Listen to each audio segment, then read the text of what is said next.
Newsbroadcast. This morning we will be exploring the causes and effects of the viral disease HIV. Now here is Marty, Bartholomew, and Bert teaching you a bit about HIV.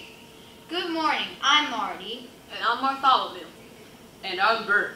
This morning we're going to teach you a little about HIV. Now you may all know of the disease HIV, but do you know how it is transmitted? Well, the disease HIV is usually transmitted with unprotected sex, dirty needles, through breast milk, blood transfusions, with a carrier of the disease, and in childbirth.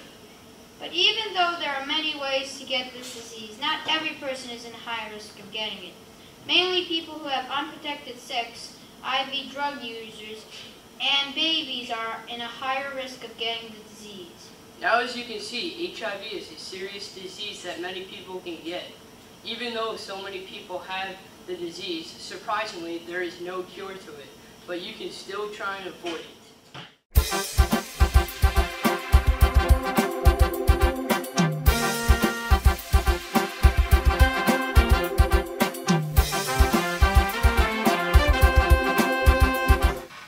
Welcome back to TP Advice. Right now we have a special guest in all the way from the Center of Disease Control, Dr. Wint.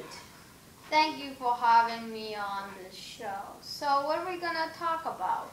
Well, today we want to talk about how the body defends itself against the disease HIV and how any medical supplies can help with it. Well, this tricky disease, HIV, is actually unstoppable against the human body. This disease enters the body and then attacks the T cells, which are the cells that identify the virus and are destroyed before they can identify it. Well, Dr. Wint, so does this mean that the body cannot fight the disease because it hasn't have any T cells to find the disease? Exactly.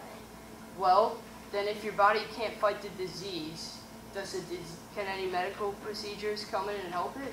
Unfortunately, medical supplies cannot cure the disease because the cure hasn't been discovered yet, but this very minute, scientists are trying to find the cure. Well, thank you for coming in, Dr. Wint. Thanks. Get Coca-Cola. It's good. Now we are back and continuing our session with HIV. Back to you, Bartholomew. Thanks, Marty. Winning a war with HIV is almost impossible. In fact, HIV destroys T cells, as I mentioned before, and those T cells can identify diseases. And if we don't have those, then we can't produce antibodies against any diseases, even simple bacterial diseases. In addition to all the trouble, the host, or the human that carries the pathogen, must be hospitalized and contained so that they do not die of regular diseases. The obvious winner of the war is HIV. Hopefully we will have a cure or medications for HIV soon. Thank you for watching TP Advice. Have a great day.